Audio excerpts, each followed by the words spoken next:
এই হচ্ছে আদনান, বাইরে থাকে। আদনানের বাবা, যে কিনা আবার একটা বিশাল মিলের মালিক, তার কিডনি খারাপ হয়ে গেছে। তার বেঁচে থাকার জন্য দরকার কিডনি ট্রান্সপ্লান্টেশনের। তারই এক কাজের লোক, নাম কাসেম আলী, তার জন্য টাকার বিনিময়ে একজনকে ধরে নিয়ে আসে, যে তার একটি কিডনি দেবে আদনানের বাবাকে। যেদিন আদনানের বাবার অপারেশন ছিল, সেদিন আদনান আসে তার বাবার সাথে দেখা করতে। হসপিটালে এসে সে যখন বাবার সাথে কথা বলছে, ঠিক তখনই জানা যায় যে যার কিডনি দেওয়ার কথা ছিল সে নাকি হঠাৎ করে পালিয়েছে।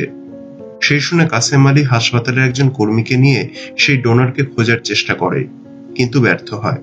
ডোনারের পালিয়ে যাওয়ার কথা শুনে আদনান এবং আদনানের বাবা হতাশ হয়ে যায়। তাহলে কি আর আদনানের বাবা বাঁচতে পারবে না?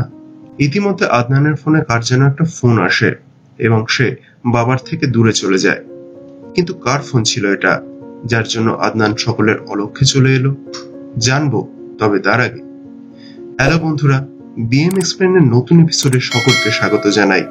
আজকে হইচইতে রিলিজ হওয়া একটু অন্য টাইপের সিরিজ পাঁচফোড়নের দ্বিতীয় সিজনের দ্বিতীয় এপিসোডের ব্যাখ্যা নিয়ে হাজির হয়েছি। দ্বিতীয় গল্পের নাম ডোনার, অর্থাৎ দাতা। এই কাহিনী ডিরেক্ট করেছে নুরুল আলম আতিক। এই সিরিজের প্রথম সিজনের এপিসোডগুলির লিংক উপরের আই বাটনে এবং নিচের ডেসক্রিপশন বক্সে দেয়া রয়েছে। সেই এপিসোডগুলি দেখে না থাকলে সেগুলি দেখার অনুরোধ করছি। যাই হোক, তো ইন্ট্রোটাকে আর বর্ণনা করে আজকের ব্যাখ্যা শুরু করছি। আদনানের ফোনে যে ফোন করেছিল সেটি ছিল একটি মেয়ে, নাম আসমান। কাসেম আলী যে ডোনারকে তার কিডনি দেওয়ার জন্য ধরে এনেছিল, সে আর কেউ ছিল না, এই আসমানই ছিল। প্রসঙ্গত উল্লেখ্য, এই আসমান আবার কাসেম আলীরই নিজের মেয়ে। টাকার লোভে নিজের মেয়ের কিডনিকে দিয়ে দিতে চেয়েছিল আদনানের বাবা, অর্থাৎ তার মনিবকে। কিন্তু অপারেশনের ভয়ে আসমান হাসপাতালের রুম থেকে পালিয়ে গিয়ে লুকিয়েছিল বাথরুমের মধ্যে। সেখান থেকেই সে আদনানকে দেখতে পেয়েছিল এবং তাকে কল করেছিল। আদনান তার ফোন পেয়ে বাথরুমে যায় এবং তার কাছ থেকে সমস্ত ঘটনা জানতে পারে। কিন্তু সেটা সে আর নিজের বাবাকে জানায় না যে তার ডোনার ছিল এই আসমানই। নিজের বাবাকে যেমন সে ভালোবাসে, তেমনি আসমানকেও সে খুব ভালোবাসে। এরপরে আদনান তার বাবাকে নিয়ে বাড়ি ফিরে আসে। বাড়ি ফিরে কাসেম আলী আবার আসমানের উপর চোটপাট করে ওরকম করে পালিয়ে যাওয়ার কারণে। দূর থেকে সেটা আদনান লক্ষ্য করে, কিন্তু বাপ মেয়ের এই কথা কাটাকাটির মধ্যে নিজের নাক গলায় না। ওদিকে কাসেম আলী নানাভাবে টাকা পয়সা দিয়ে তার মনিবের জন্য কিডনির ডোনার খোঁজার চেষ্টা করতে থাকে, কিন্তু খুব একটা লাভ হয় না। অন্যদিকে আদনান আর আসমানের মধ্যেকার ভালোবাসা গভীর থেকে গভীরতর হতে থাকে। এই বিষয়টা আবার আদনানের বাবার নজরে আসে। সে কিন্তু ব্যাপারটাকে ভালো নজরে দেখে না। ফলে যখন সে আসমানকে একলা পায়, তখন সে তাকে আদনানের থেকে দূরে থাকতে বলে। বাড়ির কাজের মেয়ে হয়ে বাড়ির মালিকের ছেলের সাথে প্রেম করার সে সাহস পায় কি করে? আসমান এসব কথাকে পাত্তা দেয় না। পুরো মানুষের কথা কেই বা শোনে।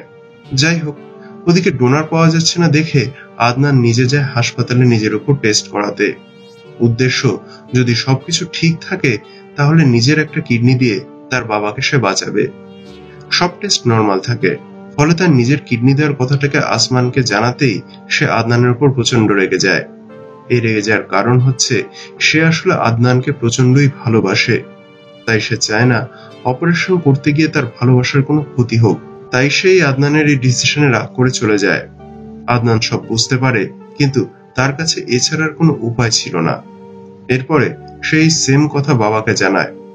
তার বাবা প্রথমে রাগ করলেও পরে তার কথা মেনে নিতে বাধ্য হয়, কারণ এছাড়া তো তার কাছেও আর উপায় নেই, আর সব থেকে বড় কথা, সময়ও নেই। তাই অবশেষে আদনান নিজের একটা কিডনি দিয়ে নিজের বাবাকে আবার নতুন করে প্রাণদান করে। আদনানের বাবা ধীরে ধীরে সুস্থ হয়ে উঠতে থাকে এবং নিজের ব্যবসা দেখাশোনার কাজ শুরু করতে থাকে। কিন্তু আদনানের বাবা যত তাড়াতাড়ি রিকভার করে সুস্থ হয়, আদনান কিন্তু তত তাড়াতাড়ি রিকভার করে সুস্থ হতে পারে না, বরং তার শরীরের অবনতি হতে থাকে। একদিন সন্ধ্যেবেলায় আদনানের বাবা এসে দেখে আদনান যন্ত্রণায় কাতরাচ্ছে। সেই দিকে আদনানের বাবা আদনানের কোমরের পিছন দিকে, অর্থাৎ যেখানটাতে অপারেশন হয়েছে, সেখানে হাত দিতেই কিরকম ভেজা ভেজা অনুভব করতে থাকে। তখন সে ভেজা আঙুলকে সামনে আনতেই সে দেখতে পায় যে আদনানের ওই অপারেশনের জায়গা থেকে রক্ত বেরোচ্ছে, অর্থাৎ এই কারণেই আদনান যন্ত্রণায় কাতরাচ্ছে।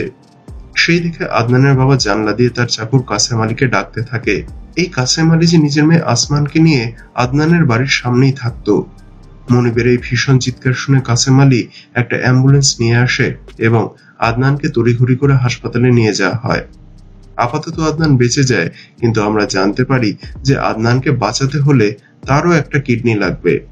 সে শুনে আসমান ঠিক করে যে নিজের ভালোবাসাকে বাঁচাতে তার নিজের একটা কিডনি সে আদনানকে দিয়ে দেবে। এমনিতেই তার সাথে আদনানের বাবার কিডনির মিল ছিল, তাই তার কিডনি যে আদনানের দেহ সঠিকভাবে কাজ করবে তাতে তার সন্দেহ নেই। মেয়ের এই কথায় কাসেম আলীর সায় না থাকলেও নিজের ভালোবাসাকে বাঁচাতে নিজের একটা কিডনি আদনানকে দিতে সে চায় এবং সেই অনুযায়ী আদনান আর আসমানের কিডনি ট্রান্সপ্লান্টেশনের দিন চলে আসে। কিন্তু আদনানও যে আসমানকে তার প্রাণের চেয়ে বেশি ভালোবাসতো, তাই তাকে কিডনি দিতে গিয়ে যদি আসমানের কোনো অসুবিধা হয়, না, সে কিছুতেই সেটা সহ্য করতে পারবে না। বাবাকে সে ভালোবাসতো বলেই নিজের একটা কিডনি দিতে সে পিছপা হয়নি, কিন্তু আসমানকেও সে ততটাই ভালোবাসে, তাই সে নিজের ভালোবাসার কোনো ক্ষতি হতে দেবে না। সেই কারণে আসমানের কিডনি ট্রান্সপ্লান্টেশন হওয়ার আগে নিজের ভালোবাসাকে বাঁচাতে আদনান মৃত্যুবরণ করে। এইভাবে আদনান নিজের সব থেকে কাছের দুই মানুষকে প্রাণে বাঁচিয়ে এই জগৎ পরিত্যাগ করে এবং এইভাবেই এই কাহিনীর ইতি হয়। তো বন্ধুরা, এই ছিল আজকের এক্সপ্লেনেশন। আমার কাজ যদি তোমাদের ভালো লেগে থাকে তাহলে তো অবশ্যই লাইক এবং কমেন্ট করে জানাবে, আর যারা এই টাইপের ভিডিও দেখতে পছন্দ করে তাদের সঙ্গে অতি অবশ্যই শেয়ার করবে। আর হ্যাঁ, আমার চ্যানেলে যদি নতুন হয়ে থাকো তাহলে তো অবশ্যই সাবস্ক্রাইব করে আমায় সাপোর্ট করবে। দেখা হচ্ছে পরবর্তী ভিডিওতে। সকলে ভালো থাকবে, সুস্থ থাকবে।